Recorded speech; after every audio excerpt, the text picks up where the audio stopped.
Hi, this is Donald Campbell. I'm the director of the Mines Eclipse, and Jason and I talk about the Mines Eclipse while Bamm just sits there silently listening to us talk. Yeah, that's about right. Hello guys, and welcome back. Welcome back to episode 101.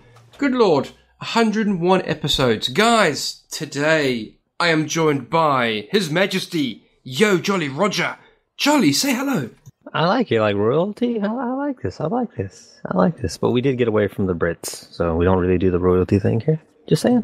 Well, I was going to say, Georgian royalty. You live close enough to Atlanta to technically be a royal, so, I'll call you His Highness the Yo of Jolly Roger. I like it. I'm not going to say no to that. Fair enough. Jolly. You have received an email, as well as I have, about our lovely little YouTube channels. And yes, guys, this is the topic today, the YouTube Partner Program. Emails were dispersed across the internet, and since Jolly has a channel of his own, and, I've got Bammsters that we collaborate on and work with and have a lot of fun with, we're going to discuss that topic. Jolly's little channel and my little channel, or should I say our little channel, and talk about the implications it has upon us. So, Jolly, what do you think of this whole thing? Do you want me to read the basis out for you, or are you fully clued up on what's going on? Oh, yeah, I understand what's going on, but you may want to read out the important bits, just so they'll know exactly what's up. Good point, my man. Right, anyway, guys, I received an email, I'm sure Jolly has as well, from the YouTube Partner Program type people, and top of the thing, it says, Bammsters! Today we're announcing changes to the YouTube Partner Program. While our goal remains to keep the YouTube Partner Program open to as many channels as possible, we recognize we need more safeguards in place to protect creator revenue across the YouTube ecosystem. Okay, so they're trying to protect the other creators' revenue stream, which is fair enough, that makes sense. What's changing? This is the big red light routing, right? Under the new eligibility requirements announced today, your channel, Bammsters, is no longer eligible for monetization because it does not meet the new threshold of 4,000 hours of watch time within the past 12 months and 1,000 subscribers. As a result, your channel will lose access to all monetization tools and features associated with the YouTube Partner Program on the 20th of February 2018. So, yeah. So you got your 30-day notice. Basically, yes, mate. 30-day notice, and we're out of here, sort of thing. Evicted. Well, essentially, it goes on about one of YouTube's core values is to provide, everyone the opportunity to earn from thriving channels, and creators who have not yet reached this new threshold can continue to benefit from the Creator Academy and all that. And those are the bits that you need to know. So, Jolly, because we at Bammsters do not have 4,000 hours per year. All right, we unfortunately do not hit the marker, of a thriving channel. We have 2,775 watchable hours. I think that's not too shabby. I think that's pretty decent. But on our other channels, as in the website, the iTunes, the Google Play place, whatever have you, we actually get more views in and listens in thanks to this channel being now a fully dedication to the podcast, rather than, the airy-fairy stuff I just mucked about with Battlefield 4, Dust 514, stuff like that. I am still adamant that it will have more car mechanics and airsofty stuff, but it's a case of not being lazy, and I think that's my problem more than anybody else's. Jolly, what does this mean for you, my good sir? Quite honestly, for my little channel thing, it doesn't mean nothing. It means absolutely nothing. Well, at one point, I wanted to do montages, right? And I wanted to use good music, and good music would be copyright claimed. And I was like, I don't want them to screw around with my channel and get strikes and lose on monetization, all that stuff. Now I'm like, that doesn't really matter. I don't have it anyway. You're not wrong. At the Bammster channel, I won't lie, we made £100 a year. Right, that was then used to buy Christmas gifts for all you crazy motherfuckers out there, and it was sent into the ether. I don't even know if you got yours. Did you get yours, Jolly? I did. There was a pink package upstairs Friday, I do believe. Yeah. That's very nice. You didn't include the double D batteries, though. What's the deal? Oh, well, I sent one to Drac over in California. I sent one to Grit over in Birmingham. I sent one to VDEX over in the Germany's. I don't even know if G's got his over in Belgium, right? We all sent out presents to the Bammsters guys, thanks to, the small little things and bits and pieces, So the monetary value doesn't really matter to us. We weren't making the bazillions, and I can't understand why YouTube are doing this, because if they can cut out the lower echelon of channels and not have to nickel and dime all the time, that's them saving money, in a sense, giving advertisers the better people to advertise on, rather than just, letting advertisers loose on, the lower parts of, the gutters. You know what I mean? The ones who are still building up, Yeah, I think it's multiple things. I mean, I'm 100% sure advertisers like Pepsi and like these big brands, they don't want to have their ads show up on videos that could be deemed untasteful, I guess. And if there's like 50 million YouTube channels right now. 50 million. All it takes is Pepsi to show up on one video that's deemed bad. Let's totally forget about the Logan Paul thing, the whole dead body. And yeah, there was ads on that, I'm pretty sure. What? Logan Paul thing? What?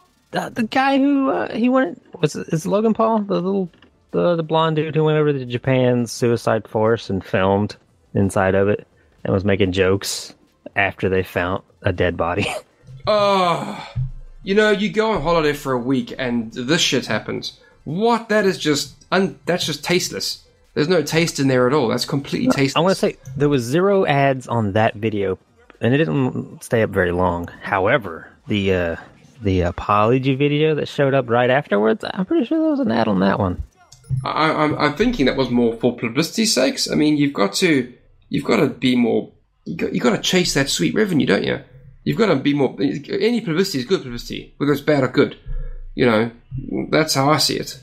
Oh yeah, I had the dude trending on Twitter and stuff. I'm pretty sure he gained some subs. I want to say PewDiePie is up to like 60 million subs, something like that.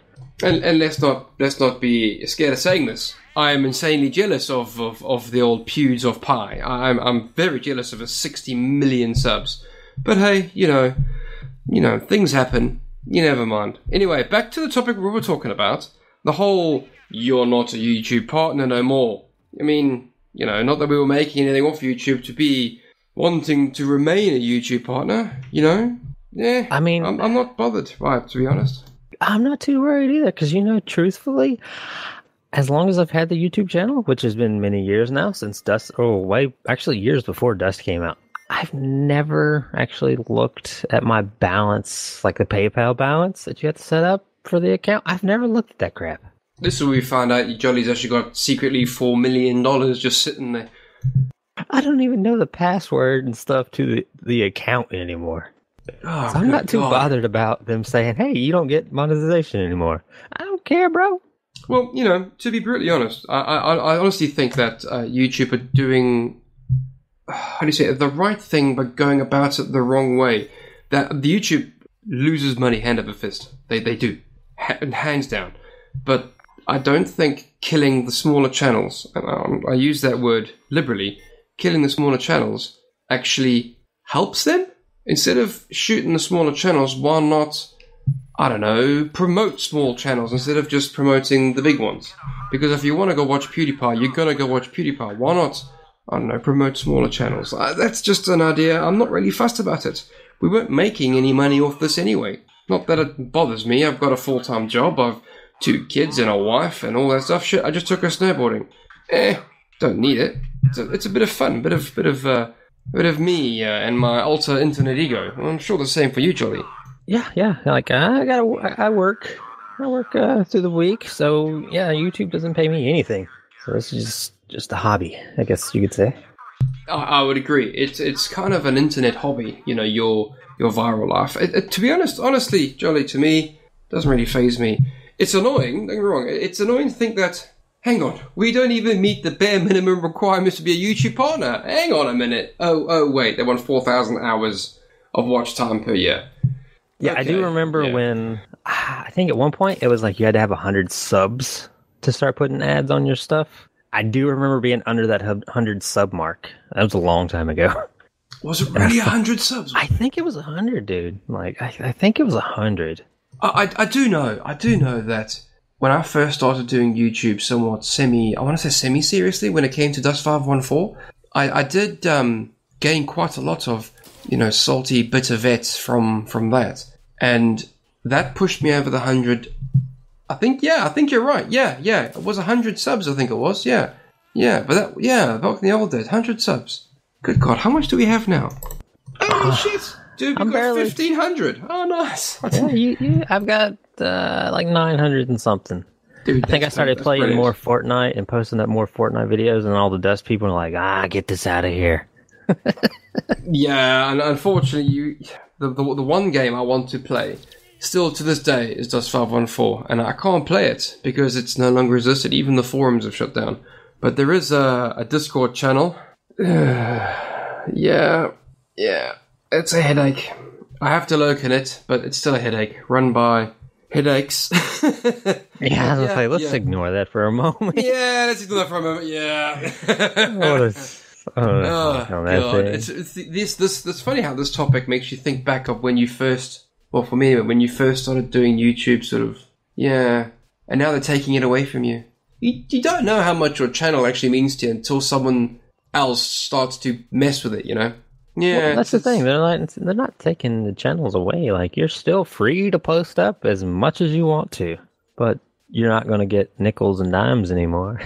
You know what, Joey? That's a good bloody point. I still have a brilliant YouTube friend, YouTube channel, YouTube community. I talk to a lot of people in obviously the Bammster's Discord channel and chat, and we talk quite a lot about bits and pieces and whatever have you. And I'm still not fussed about it. I just don't like people fucking with my channel, bro. Yeah, I agree. You don't want outside forces, but I mean, it's your channel on their website, so they can decide if they want to pay you to put stuff on their website or not. I kind of think it's a good thing. Like, I know a lot of people are acting like it's the end of the world. I don't have monetization anymore. Put more work and effort into it. Like, get better, and the views will come, and you'll get monetization back. That actually makes a lot of sense.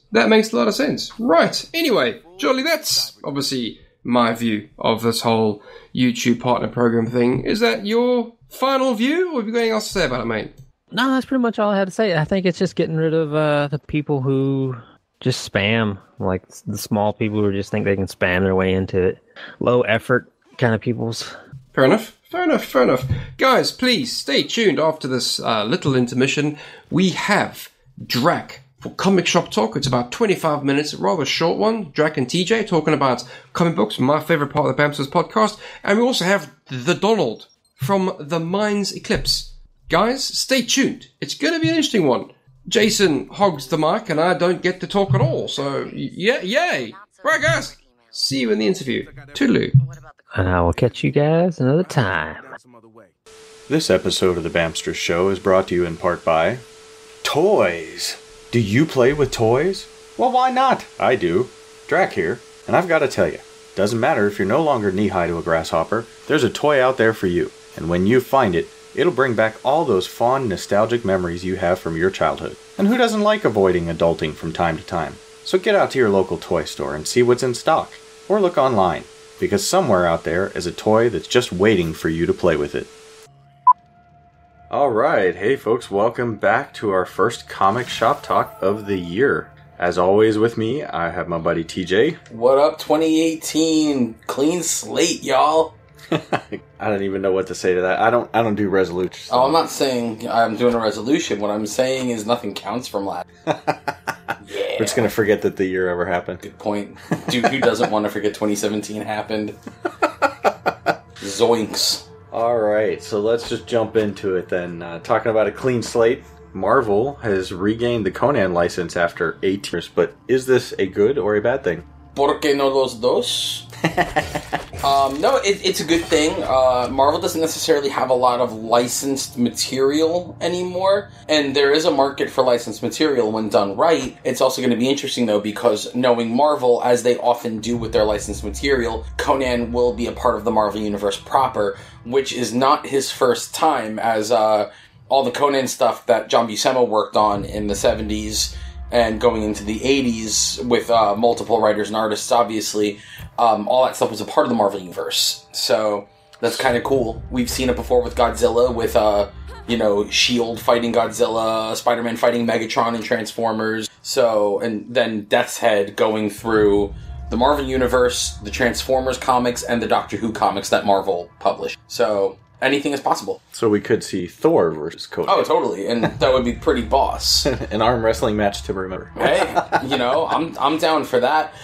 What I want to see is a day of drinking between Thor, Conan, and Wolverine. Nice. So I think that would be a lot of fun.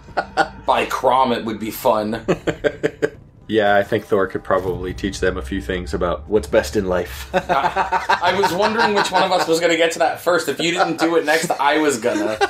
So, Otherwise, if we didn't, we hear the lamentation of our listeners. Yeah, right? So, we might be hearing that anyway. Yeah. Womp, womp. Whether it turns out or ends up being good or bad, it'd probably be an interesting to check out. I think it's, they're definitely going to want to get the best creative team they can, because there was a point for a long time where the Conan comics that Dark Horse was doing were by Kurt Busiek and Cary Nord, and as far as I'm concerned, that's, for modern Conan comics, that's not just as good as it gets, that's the best thing. So it's going to be cool to see whoever they get on this, but it'll definitely be a lot of fun for sure. And from that, and our wish list of things we want to see from there, we'll go over to some casting information that came out, I think it was towards the end, like maybe somewhere mid-December last year, but something we don't want to forget, and the casting of Hawk and Dove for the live-action Teen Titans. Very, very excited about that. This is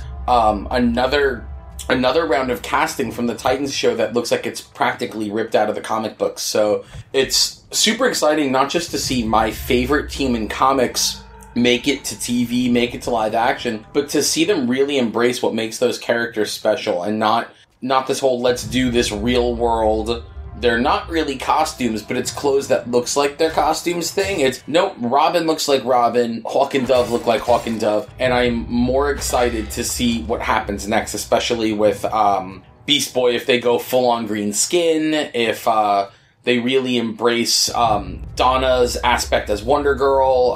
This is going to be a lot of fun, and I'm more excited every time I see something about it. It's going to be super cool. Yeah, the details and everything on the costume is incredible. It's kind of funny, for those of you few who may be somewhere near my age range, ever watched Smallville, then you'll recognize the gentleman playing Hawk, Alan Richardson. Yeah, Richardson. And many of us may recognize Minka Kelly, who will be playing Dove. I'm kind of excited that they went with Hank Hall and Dawn Granger as Hawk and Dove, because if they do this right, they'll flashback to Dawn, the original Dove, and Hank's brother, and maybe show what happens when he died and when Dawn becomes the new agent of order as Dove. So I think this is going to be really cool. Whatever they decide to do, if they really add a little weight to it, because Hank as Hawk is obviously the angrier, much more rage-fueled character of the two, hence him being the agent of chaos. If they really show Dawn's death, and that Dawn is there to temper his anger and all that, this is going to be really, really cool. Plus, I mean, scenes with Hank and Raven should be interesting, with Raven constantly having to be even-toned and being around Hank's rage, what that could possibly bring out in her. There's a lot of room for storytelling with this. Well, it definitely looks good. I'm definitely looking forward to it. For sure. But then, I look forward to eating stuff that may not be so good. So this is true. I'm kind of a sucker for a lot of this stuff. I'm happy when it's done right, and so far this is looking spot on. Yeah, no, this is definitely looking impressive. So we'll move on into DC and their horror comic, Imaginary. Yes, Imaginary Fiends.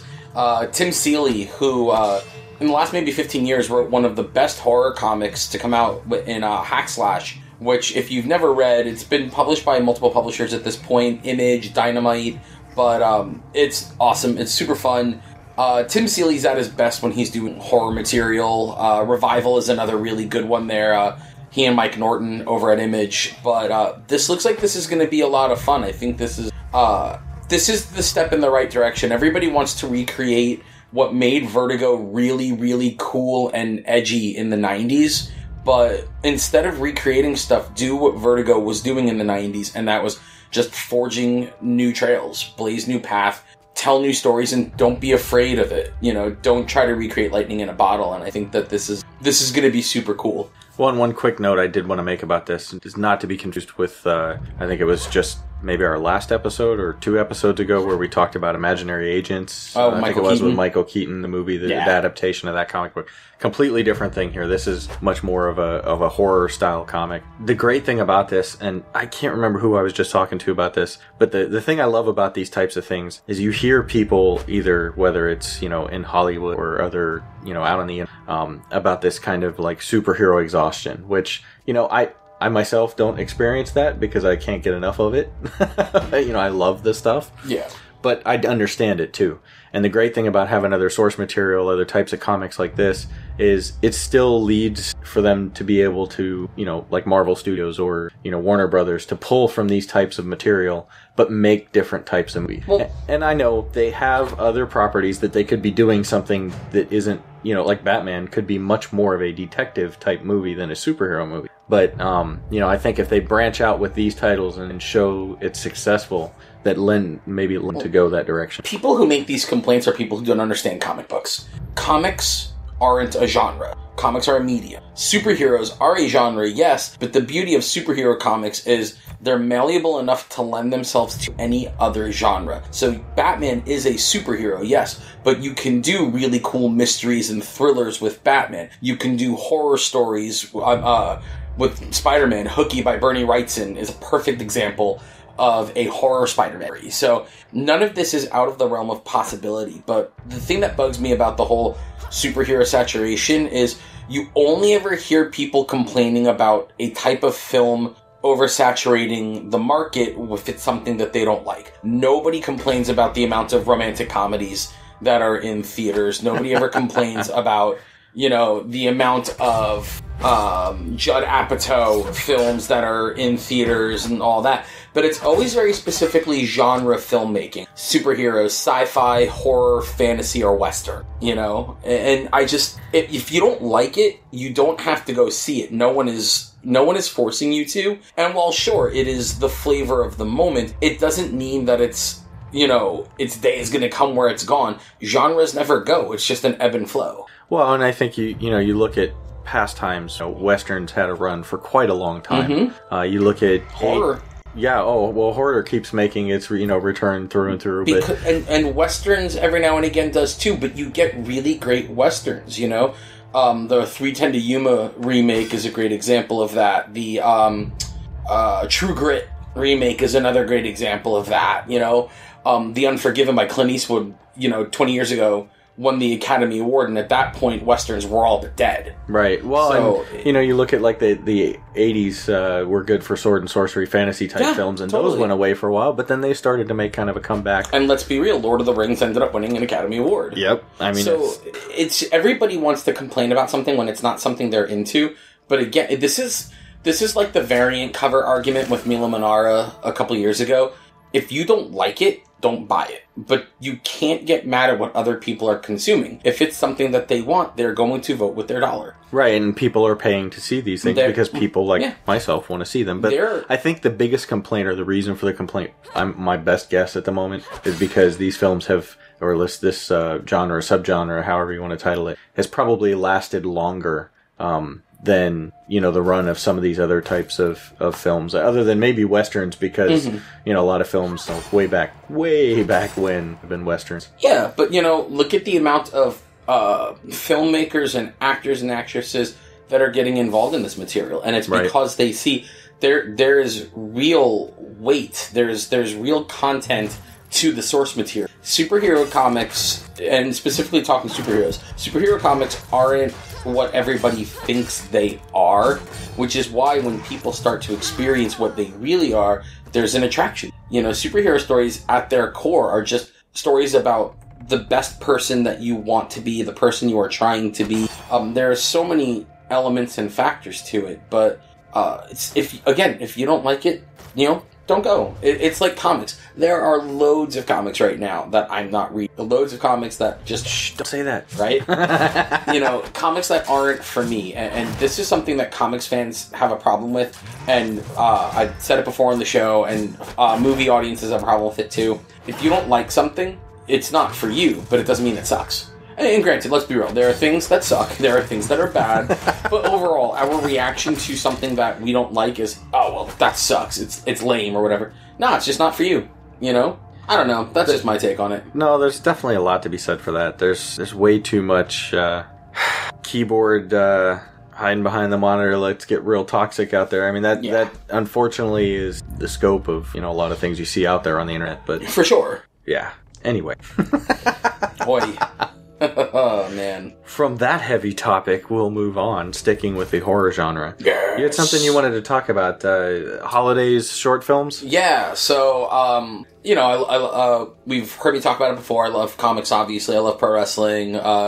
Horror is a big, big thing for me in terms of, the trifecta of stuff that I'm into. And, horror films can be kind of hard to find really good stuff. 2016, 2017, there was a lot of really good offerings. I mean, obviously, it was huge. But probably one of my favorites, I'll talk about one of them today, and then I'll talk about another one on the next episode.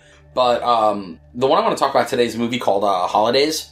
I love anthology horror movies, where you get multiple stories in a movie. Sometimes they wrap together, sometimes it's just separate, and that's cool too.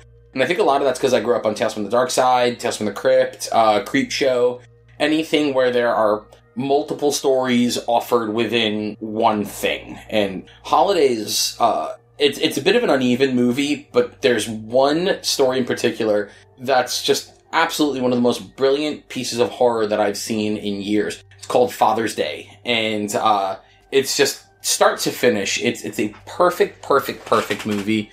It stars Jocelyn Donahue, who was in House of the Devil, directed by Ty West, which is definitely one of my favorite movies the last 10 years. And I don't want to give away too much, but it's about a girl who gets a message from her father beyond the grave, and she's on the search for him listening to this message. And if I tell you anything more, I won't do it any justice. The ending is so good because it's just enough, but it leaves you wanting more because you're left with all these questions, and not in a way where you feel unfulfilled, but in a way where your brain starts working in overdrive, and it's just awesome. Well, I don't know. I think based on the comment section, there were a few people that felt a little unfulfilled. They're allowed to be wrong. No, it was just funny, looking at the comments and folks were like, still trying to understand what it was or come to grips with what it was they had just watched. I don't know. I think I'm okay with not needing everything. And, it's, the Stephen King thing, obviously, with, what you don't see is even scarier than what you do see. Yeah, allowing your imagination to run wild. Mm-hmm. And it's like I said to you, anything in my head that I think at the end of that movie is far scarier than whatever they could have given me. Well, that's usually the case, too. The things that you can imagine up are going to be more powerful. Yeah. Especially to you, because of, it's going to be based off of whatever your individual background and experiences are. Yeah. I don't know. I thought it was a lot of fun, and horror is one of those things where it's either really good or really bad. But then there's the two types of bad. There's bad where man, that's just a shitty movie, or the bad where it's oh, that's awesome, kind of like Chopping Mall. But yeah, any chance to talk about Chopping Mall is always a great day. But no, but this definitely is. This segment in particular, the two best ones in the movie, if you do end up watching it, are Father's Day and Easter. Although the St. Patrick's Day one is also super, super creepy. But yeah, those are the three strongest. But it's certainly worth checking out. It's on Netflix right now. If you want to just watch the Father's Day short, it's up on YouTube. But it's a knockout of the park. Wait, did they go Leprechaun style with St. Patrick? No, it's definitely more the pagan roots in Ireland that they explore in it, and it's about St. Patrick and about what he really was. But because driving the snakes out of the island, it plays into that, but the kind of the more pagan side of Ireland's history. Cool. It's awesome, and the Easter one is just unsettling. Like, it's really uncomfortable, but it's cool. if you're easily offended, I would say maybe not watch the Easter one. But I wasn't always the greatest Catholic growing up, so I thought it was great.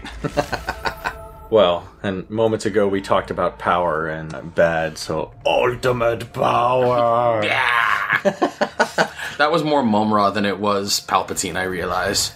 Yeah, I think probably. At least on my end. Well, no, I want to say I think even on mine, the voice was much closer to Mumra. That's a good point. So, before we get sidetracked too much, though, Star Wars Forces of Destiny was an animated short that you could find quick little films online, I think, on YouTube. Yeah. Mm-hmm. And IDW is turning this into a comic series. Yeah, but the cool thing about this, which is really, really exciting, is it's going to be, most of the writers on this are going to be all female. So it's going to be a lot of really, really cool, talented female writers working on characters that they love that are female-centric in the Star Wars universe. So Delilah S. Dawson is one of them. Elsa Chartier, who did Infinite Loop. Jodie Hauser. Devin Grayson, who for years was on Titans, was on Nightwing, Gotham Knights.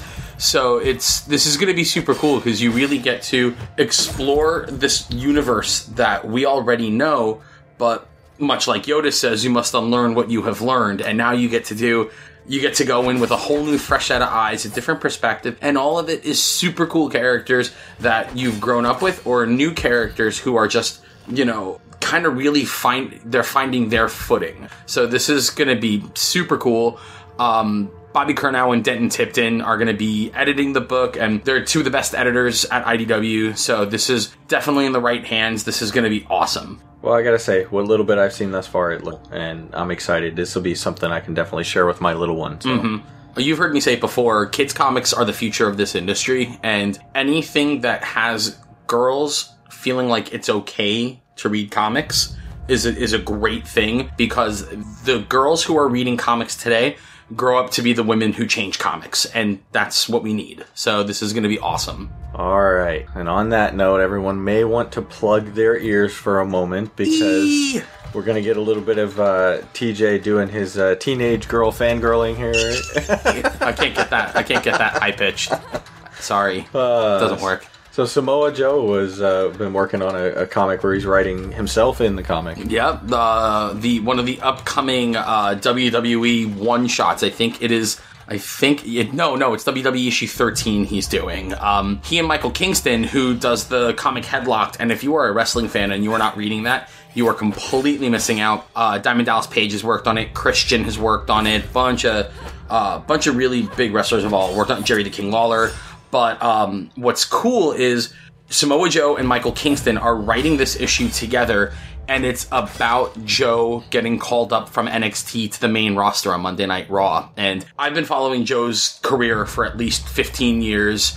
Samoa Joe was one of those guys where whenever Ring of Honor was in New York City, me and my boys, we would always end up going. Joe was one of the big draws for me. And so, all these years later, seeing him wrestle around the world, seeing him wrestle on the independent circuit, here, now that he's in WWE, he did his time in NXT, he then got called up to the roster. It's super cool to see that, but it's even cooler to see him do this because he's a legit comic book fan. And it's cool because there's a lot of wrestlers on the roster today who are huge into comics, and they see what they're doing as superheroes versus supervillains, which is all pro wrestling is. So to be able to control your story, not just content in the ring, but ancillary content, multimedia content, whether it's the video games, the comics, the action figures, it's so cool. But then to really be a part of that and write is just, for any of those guys who really love comics, Joe and for anybody who listens that follows pro wrestling, Samoa Joe getting to write a story about himself in an issue of WWE is akin to what Xavier Woods gets to do with Up, Up, Down, Down when they get to use that in WWE programming. So this is going to be a lot of fun. Anybody who follows the product obviously is going to dig this comic, but the best thing about the WWE comics is you don't have to follow Monday Night Raw or SmackDown or the pay-per-views to appreciate how good these comics are. It's just really, really great storytelling, but it's a totally different genre. It's not superheroes, it's not mystery horror, but the cool thing about wrestling is you get all of that in their show. So it's going to be a lot of fun to see this. Well, another cool thing, too, was the panel they show of him and, just how much it looks like him. Oh, yeah. And anybody who remembers that night on Raw when Joe showed up, I mean, it was the one of the loudest debut pops I've heard, especially because it'd been such a long time coming to see Joe on an episode of Monday Night Raw. So, I mean, the Destroyer, man, he's finally here, and now he gets to write himself as a comic character. I mean, he's even said it, getting to be an action figure, getting to be in a video game, and getting to be a comic. It's living the dream. I can't even imagine what that must be like. Man. That's so cool. Especially, if you're a fan of all of those things, if you grew up into that stuff because you grew up into wrestling, I mean, how much cooler does it get than that? Well, and you mentioned action figures, and this has been a little bit on my brain. We didn't have this on the notes, but real quick before we get out of here, because I know we've been doing a little bit of a short one this year. We didn't have a whole bunch of topics. Yeah. And had a few other things, unfortunately, today that we had to get out of here to get done. So this episode of our Comic Shop Talk is going to be a little bit short. But before we go, something I recently just put out there. I've been working on the Motu, custom Masters of the Universe custom figures, and it's on my brain too because I've been seeing stuff lately that the Masters of the Universe movie is moving ahead, so we're finally going to get something in late 2019. I think they're saying they've been saying that for the last 10 years, and until there is someone who is cast, and until there's a director who is not McG attached to it, because McG is attached to everything, this is me holding my breath. I have to, though. I gotta keep my hope alive. Man, remember when we were excited about that Voltron movie? Oh, wait a minute. No, I'm still excited. Nope, because it's not happening. I don't care. It's not happening. I mean, I care, but I'm gonna stay excited. I love Masters of the Universe. You know this. Anybody who listens know this. I have no hopes at this point. Well, show me something concrete, and maybe I'll be excited. But until then, I'm not getting spurned again, X. Well, I'm keeping my fingers and my toes, everything else crossed. One of us has to. Yeah, right? But, so, Mega Construx, which is, depending on how you look at it, is an off-brand or a rip-off of Lego. They have these little figures, which they've been doing tons of Destiny and Halo figures. But in addition to that, they've been branching out and doing other types of figures. And they have these Hero series they've been doing lately. Part of the Hero series have been Masters of the Universe figures. And so they've released He-Man and Skeletor was in the first wave. Yeah. And now Beastman and Teela.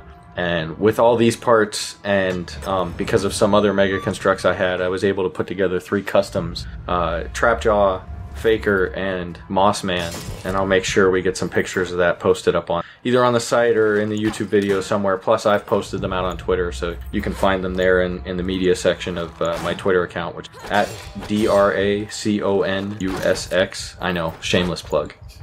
Yeah, they look great, though. You guys should definitely check them out. I was super impressed, but that's also because I don't have the skill to do something like that as well.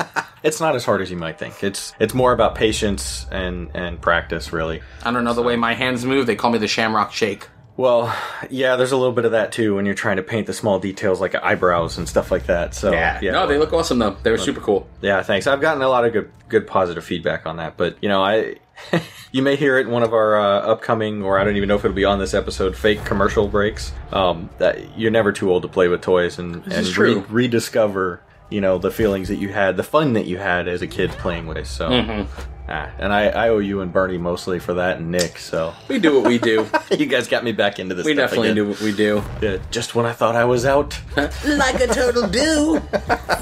All right, and on that note, guys, we are going to cut it short here this week. So hope you enjoyed this. We will be back again next month. Either at that point, I'm not sure if our next comic shop talk is going to be before or after Black Panther, but hopefully after. Yeah, it'd be kind of cool to talk after and give our thoughts on that. Yes. So, see you then. Adios. Hi, I'm Donald Campbell, director of the Minds Eclipse. The Minds Eclipse releases January 25th. come buy it on Steam and itch.io. Jason, would you like to lead us in, or do you want me to do it? I don't mind. Okay, so Donald, I had a look at your profile, and obviously this is, as far as I can tell, your first production, of which you've been thinking about doing something like an interactive novel for quite a while. That's correct. It is my first production. So it says that you'd had this sort of you'd done it all at the end of a personal road trip. So give us some details if you'd like. Where were you going? What inspired you on the road trip? What sort of fun people did you meet that helped you with your team? Yeah, sure. So the history of the road trip, I believe it was 2015, so like August. I was actually traveling to Louisiana, halfway across the country. I'm originally from Louisiana, as are a couple of people from the team. And so I was traveling down to Louisiana to visit my parents because my dad was undergoing cancer treatment. My girlfriend, she stayed at home with like the pets and everything. And I said, let me just, I want to go down and visit. And I'll take the car and just take a few days and just kind of go down instead of just flying in, right? It's about a 15. Yeah, it's about a 15-hour drive down to Louisiana from North Carolina. So I took it in about 3 days there and back. Going down 3 days, and then I stayed with him for about a week and a half, and then I came back up, and that was another 3 days. And so during the time, I would like stop and go to these like weird little things off the side of the road, just along the way, and like on the back roads of America. Like one example was this like old Civil War fort that's just like off the coast of Florida. And take a bunch of pictures and everything. And but the other thing I wanted to bring about is that it's just a lot of time alone in the car, right? A lot of time to kind of lay thoughts down, get them straight. Really does it. Exactly. And so I was listening to audiobooks, and I think one of the ones I was listening to is Ready Player One, which is of course about a virtual reality world where it's like a big video game almost. And so I was kind of thinking about my dad's cancer, just spending a lot of time alone in the car. And so I started to rearrange these thoughts into something where I was like, well, I really want to create something. And I've done, photography, I've done writing, and then I started to think, I really should just go ahead and make a video game, because I love video games and I love story and video games, and maybe I could do something like that. Well, of course. I mean, one thing I have noticed, or at least in my opinion, as time has gone on, the storyline seems to have been bled out of a lot of games. I mean, look at the original Final Fantasies. They relied more on their storyline because obviously graphics weren't the mainstay. Whereas now, if you look at, for instance, Doom, I know Doom's not exactly story-driven, but there is a bit of lore back there. But games like it are relying more on the graphics than the storytelling. I think developers are losing out on being able to show their world in a different way. So, as far as I can tell, you guys are almost going back to grassroots and going back to the storytelling, using it as a medium to drive people into this world. Not so much of visual immersion, but using that imagination, that kind of process. Absolutely.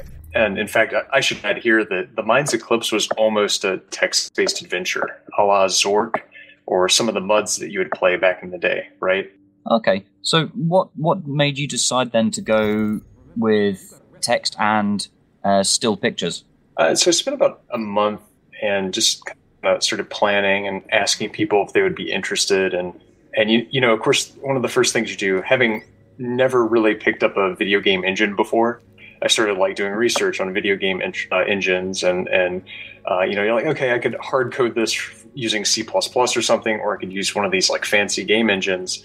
And then I stumbled across an engine called RenPy. This is made for people who want to create visual novels. And I realized there that there was a potential to have both, a great story, like a text-heavy story, or game rather, and still have some great visual assets involved. And so I just started playing around with the engine, going into maybe the second month of development, and I fell in love with it because it was really easy to use and it met my needs. That's ideal. I mean, as you can appreciate, a lot of people prefer to use things like Unity, but for exactly what you've needed, easy to use. You know, you could do everything what you wanted to do with it. And was it easy enough that you could say amateurs who may be looking to do something similar for their creations, would you recommend it? Yes, absolutely. And I will say that that on the site now, the wiki of how to use the engine, it is much better than it was 2 years ago. Well, yeah, I remember trying to look up how to do basic animations on GIMP for Minecraft textures. That was nightmarish enough, but as you say, as people have done it, they put it up on wikis. Community sort of spirit, I think. And what's your community like? You know, are you lucky enough to have a good community backing you? I've not, from the community that I've seen so far, everybody seems, you know, pretty chilled out, and you've not, you know, you do get one or two people, but I've not seen anybody that's been negative at all.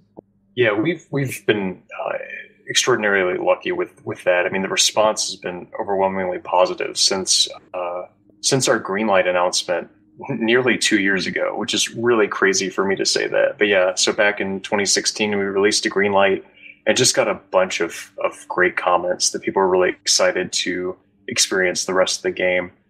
Yeah, as far as like community posts and everything, you know, we have like a sticky board, like a community board with like sticky posts and everything on itch.io. But most of our engagement with the community is through Twitter. Well, yeah, I mean, some people, they haven't got time, or they can't through work, can't use the forums or through their mobile devices. So what better way when people can just literally see a notification on their front screen of their mobile device, and it'll come up with the Twitter post, and there it is, all the information needed. Brilliant. Yeah. That being said, I have spent weeks before where I like banned myself from Twitter and Facebook because I needed to concentrate on on, you know, making things. Oh, of course, of course. And speaking of which, the art style for your game is absolutely fantastic. I love it. One thing though, why black and white? Why not? I don't know, something along the line of Schindler's List. You know, a stylization where you've got the black and white, but you're focusing the person's attention on certain details within the scene by using splashes of vibrant color. Sure. The black and white came from a couple of different things. One of them is that I really enjoy black and white photography. I get easily distracted by color. There's also kind of this fun thing about me that where I dream primarily in black and white. In fact, I don't remember the last time I had a dream in color.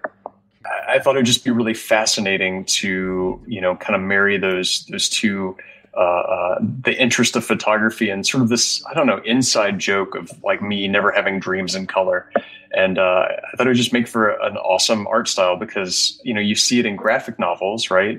But I had yet to see this in a video game, with the exception of the one that came out for Wii several years ago. I think it's called Mad World. Yeah, so I hadn't seen it a lot in video games. I was like, this could be a very unique thing that will draw people in.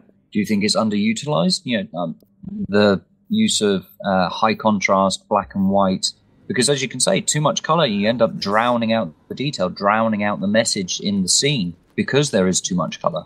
But then with black and white through photography, you also get some really, really great contrast, and you can focus on what you want through either very deep blacks or grays, and then the contrast of the bright color around it also does the same thing as a splash of color in a normal black and white scene. Just to move on to like character design then. So I noticed when I started playing, you're obviously playing as John, who's just woken up from a coma, and you're presented with the character L. Now, L, I would say, is unsettling in that I would liken her to not so much Hal, but more like 343 Guilty Spark from Halo, where to me, the impression I'm getting is that she knows a lot more than she's letting on. And yes, she's there to guide you, but the impression I'm getting is that it's more for self-preservation, because she's, as far as I understand, she's an AI trapped within your head in the hospital wing of the core. So you're trying to escape where you are to find your loved ones, and she's basically essentially along for the ride.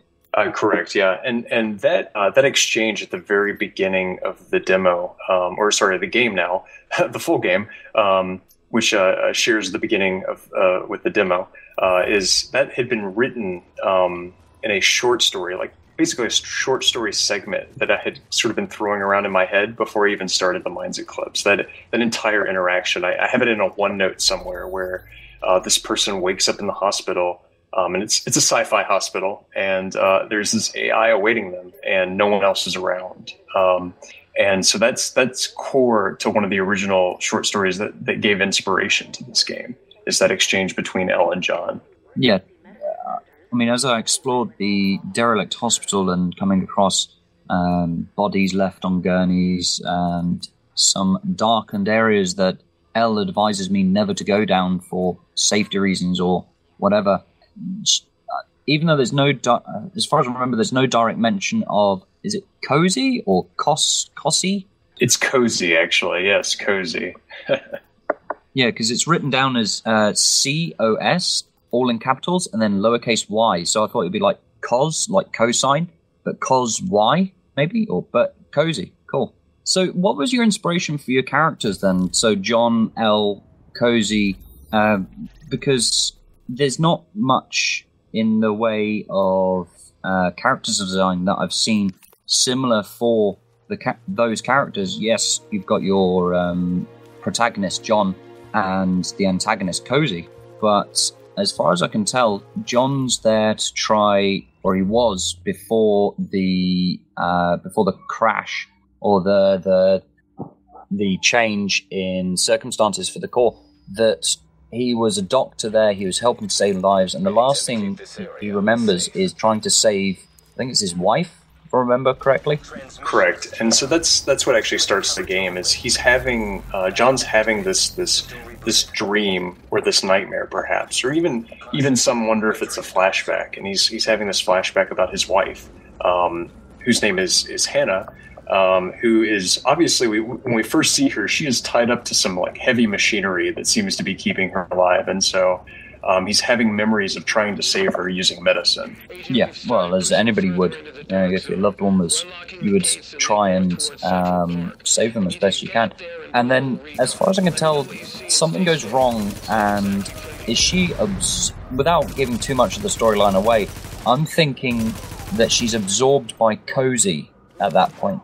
Yeah, so that sequence of images as we see Hannah being absorbed by the black tendrils, that is actually referencing many things. It could be that we later find out about the sickness. We do imply that it could be even Cozy, because we see a flash on the screen that it's Cozy. And then later, and I don't want to give away too much, but later, if you notice with some of the other visual imagery, that some of the backgrounds have the twirling strands of darkness, and we kind of explain those here and there, and that's also what's being called upon in that initial scene, with the intent of, and I mentioned, he's trying to save her with medicine, but it's medicine that is altogether completely foreign to us, right? It seems almost extreme. Yeah, well, I think to some people, most medicine, or at least the higher forms of medicine, are almost akin to magic. And as we delve deeper into research projects and cybernetics, it is still one of those frontiers that still isn't fully explored. And as you see at the beginning of the demo, I believe one of the corridors has these dark, foreboding tendrils, and that is the corridor that I mentioned earlier that Elle kind of warned you away from going down, but without directly referencing as to why. Yeah, and I think too, it's no surprise as we go through the first 20 minutes. The first 20 minutes are out there on YouTube, right, for the demo that's been out there for over a year now. That Elle knows more than she's letting on to. That is pretty clear as you're going through the demo. But the question is, like, what are her motivations? Why would she not tell you everything? And so that to me is what's very interesting as you continue on, is you want to not only uncover the mystery of the core, but also Elle's motivation. Like, why would she hide anything from you? Well, yeah, that's why I made reference to 343 Guilty Spark, who those of us that played Halo 1, he basically used the Master Chief to essentially release the flood to then continue their mission across the galaxy. But then we've also got HAL, who went haywire in 2000: A Space Odyssey, and any other AI pretty much projected anyway. I mean, look at the synthetics in Alien. Pretty much every single film, they've gone mental and decided to kill the crew or do something. You know, it's almost like there's you've highlighted again the almost subconscious, not fear, but kind of unsettlingness of AI, of how similar it can be to humans. But by doing that, you're almost highlighting the most human thing about all the AI characters throughout all sorts of media. That, you know, it highlights kind of, in some cases, the brutality of humanity or the uncaringness of it. Or am I just being a bit too deep and you just wanted a really creepy character to very much complement John's very much his vulnerable state of waking up in where nothing's what it was as he last remembered it? Yeah, so with L, I definitely wanted to play on people's expectations. Especially, you know, again, in the demo, there is this little bit of graffiti on the wall that says, "Don't trust the AI." And I think there is this expectation now in the genre that, hey, these AIs are crazy and they're going to try to kill us at some point. And when is L going to try to kill us, right? And so I think we did a good job in the game of playing on that expectation. And I think in some ways we end up surprising the player. Yeah. So I think your analysis is spot on in what we were trying to do with the character. I mean, I have to admit, during the albeit short time that I did play the game, I kind of wanted to see what she would do, because all the time she's trying to push you out the door, trying to push you out of the hospital to save you, because as far as she tells you, the life support's failing. But within the scenes and everything that you look at, all the data panels, there's nothing there to say categorically through your own eyes, yes, the life support's failing.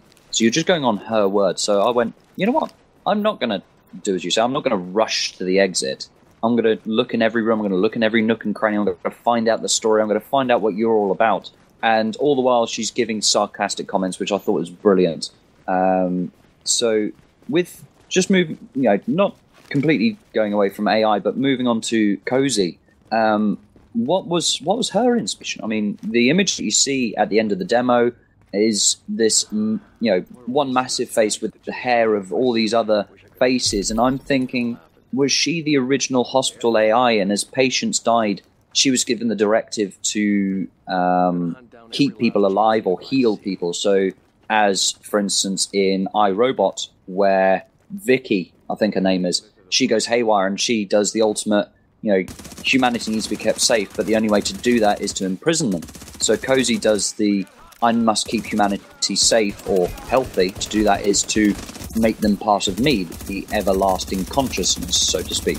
Sure. So Cozy's original design was actually supposed to, well, it came about because the game was supposed to be more like a horror game. You know, as I started writing this, I said, okay, well, we need another character there to make it more interesting. Because right now it's just John, it's just Elle. We need more characters because it is a visual novel. People want to interact with more characters, and so I started to think just in terms of, you know, what the Eclipse is and what's involved with it, and their society and how they would rely on, say, something like an AI. I started to imagine what that would look like if something had gone wrong. So in this moment, you know, it's where I admit that we play with the expectations for Elle, but in some ways we played a little bit safer with Cozy. Like the first introduction to Cozy is such that you can tell that something's not quite right with this AI program. Well, yeah, of course. I think if I remember rightly, her first words to you are "join us."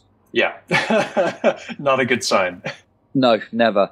You know, it's almost akin to a lot of the Stephen King horrors, not directly in words, but the way it's played out, where the horror subject first introduces themselves. You know, it's either through intimidation, just by appearing out of nowhere, or through the first appearance with a set of words that don't really match with what you would expect as a "Hi, how are you? You know, what's your bacon like in such and such?" You know, in the core, "Oh, my bacon's like Canadian bacon," sort of thing. You know, that I think if you're going to make Cozy a bit, I think to lead people into a false sense of security, you probably should have made Cozy sort of start talking about how are you today, Sir John? Not so much Hal, but I like what you've done with her. I really, really do. And I look forward to seeing where you go with the other characters and how the people that are left are surviving, because I noticed that there was a corporation or a private military contractors were in the hospital that got killed by an unknown group. Yeah, and going back to how Cozy speaks, it's funny you mentioned oh, hey, how's it going? Maybe about 7 months ago, I had that thought of, should I spend 2 months and just rewrite Cozy's dialogue to be even funnier than L?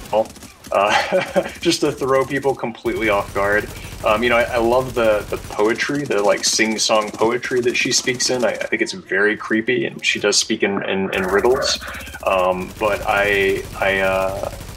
part of me wonders what would happen if I were to go back and just make that character almost funny, and how it would just change the feel of the game completely.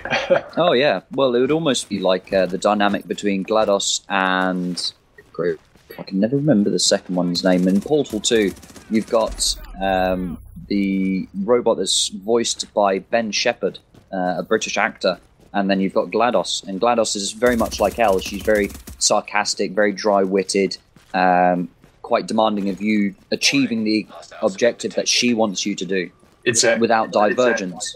Exactly, and you kind of hit the nail on the head with it about it potentially becoming GLaDOS at that point, right? Yeah. Now, again, without trying to reveal too much about Cozy herself, will we see more about her, where her origin was, or where she came from? Or are we going to intentionally leave that, or are you planning to leave that a bit open to the gamer or the person viewing this and playing this, to leave it up to them? Because sometimes half the fun is what you don't put in, I think, with these. Sure. There's parts of the game where I think we do a great job of explaining the backstory and where some characters come from, and of course their motivations. There are of course other aspects that we leave completely open to interpretation, and part of that is I didn't want the game to take long pauses and just kind of do an information dump on people at times, even though you could kind of think of it, because it's a visual novel, it is just sort of a giant information dump as people like go through and like read the messages. But some of that we end up leaving to interpretation, frankly, because it just wouldn't fit into the span of the game. No, I can understand that completely, because as you quite rightly say, too much information and people switch off, and it's never good. Sometimes it's more powerful what you don't say gets the point across or sets the mood that you want to set, as opposed to what the characters do, just simply sit there and waffle away to you. So everything so far, I can tell you've put a lot of effort, a lot of love into this. Can you speak to us more about the team? How you met them in general? Were they all people that you met on this road trip of yours? Had you known them for a while, or were these just people that, as you say, you kind of went to these out of the way places and you went, hey guy, I like the cut of your jib, how about you work for me? Well, it's definitely some of that. I knew a couple of the guys, so the two co-writers I knew before I had started the project, and I asked them to join maybe about a month and a half after I started it. So that's Chris and Langdon. Langdon's also from Louisiana, so I've actually known him since high school. Chris is a more recent friend that I met when I moved to North Carolina.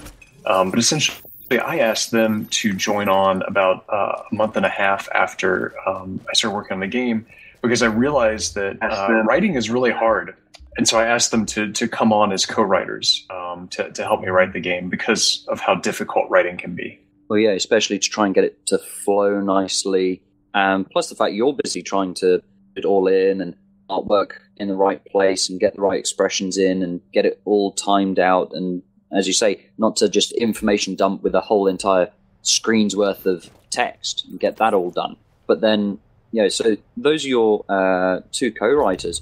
So had they known about this dream of yours, this idea for a while, or was it just a case of you sat around having a beer, eating bacon sandwiches and going, you know what, it'd be a damn good idea if we made a game together, guys. What do you think? It was actually more of I sent them an email with a first draft of the script and said, hey, I'm making this video game. I think it's going to be really cool, but I need help. Would you like to be involved and help make a video game? Knowing that these two guys, were big gamers, and that I just assumed that they might enjoy making a video game, that they might think it's fun or cool. And so, yeah, it's pretty much all it was. I sent them an email. I didn't ask them in person. I just sent them an email and with the first draft. Did they accept straight away, or did they have like some apprehensions, or were they like, are you on something? Are you okay? Do we need to be concerned? No, they were pretty open to it. I think, I don't know if they saw that first draft and was like, oh yeah, Donald really needs help. That's probably what it was. Oh, that's cool. How did the whole development process, from concept to pretty much where you're going to be releasing in days, I think it is. You're releasing on the 25th. So for the whole time that you've been doing this, how has the process been? You talk to some developers and they're like, 6 months in, we weren't sure if we were going to even make this game.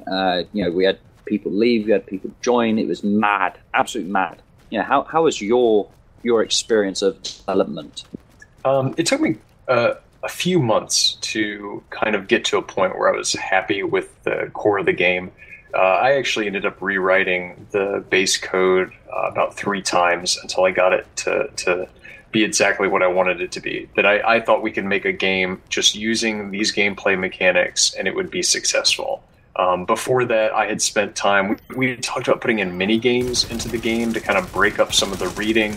But we found that, frankly, they weren't fun, and we worried that people wouldn't come to the game for that, and they would just get frustrated at having to do a mini game. So I spent a while trying to implement mini games, and then I just gutted the system and rewrote it. And really, I think I spent about maybe it was 2 months getting ready for Greenlight in that following April. So we went to Greenlight, I think, I think it was about 5 months. So yeah, and once we had the product out for Greenlight, I was pretty happy with it. Have you plans to develop this further? This way you want to take things in the future, more interactive novels? Yeah, so that's definitely on the table. We've discussed doing another interactive novel for sure. And I really like the genre, and I think there's a lot there that can be explored, especially because once you start, bringing about that level of interactivity that, say, like a comic book or a movie doesn't have, I think it allows people to really mesh with the story in a way that like a movie and a comic book just doesn't allow. So I really am hoping to explore the genre further. And I've already got some ideas for projects. I've started writing one of the stories for a potential next project. Unfortunately, translating that to a game script from, say, like a short story or even like writing like a screenplay and then translating it to a game script, I mean, it's just not a one-to-one thing. There's a lot that goes on in between, just in terms of pacing and adding gameplay elements in between. Any Easter eggs that people should be looking for? Oh yeah, there are a ton of Easter eggs in the game. There's Easter eggs, science fiction references. I think we have references from, and most of them are subtle. There's a couple that are kind of in your face, but most of them are rather subtle. But we have references from everything from Ghost in the Shell to even Battlestar Galactica. I think everybody that interactive novel, they can definitely relate to all of those, and I think they'll be excited to go find them. So what about you mentioned it was quite a serious game in the beginning. Did you think that it may be like, did you think at times, how am I going to lighten the mood? Do I need to lighten the mood? Because you see it in some games and they try and lighten the mood and it's just jarring because you get drawn into this dark, foreboding atmosphere, and then all of a sudden, there's a comedy relief moment for no apparent reason whatsoever. Yeah, I mean, we kind of joke, right, about this constantly, about this game in particular. I mean, the joke is that I send them, Chris and Langdon emails saying like, hey, we need more sadness in this game. We need more darkness. I even sent out an April Fool's joke a couple of years ago to the entire team saying that we were just going to move from black and white to just completely black scenes. Right, Donald. This is the first time I get to ask a question, right? Since Jason's hogged the microphone for the best part of the interview, I really only have one question for yourself. I love the book, I love the novel, I love the demo. It was great, it was dark, it was dreary. It made me want to run away and hide in a corner somewhere with a light on. Not a dark corner, a light on. Definitely a light on. I've always wondered why these graphic novels haven't made their way to companies like Audible. Because essentially it's a book, right? And people read their, novels nowadays on tablets. This doesn't look like a very CPU-intensive or graphically intensive sort of book game. So why can't you perhaps maybe, I don't know, launch it on Audible? That's a great question. I kind of joke that the game will run on a box of cereal because it's got such low system requirements. I do think that the interactivity brings a lot to the game, though, and again, it helps the player mesh with the characters and the world a bit better by having them explore. Going back to the tablet question, I don't know about putting on Audible and having it narrated. Maybe we'll do that for some of the short stories in the same universe.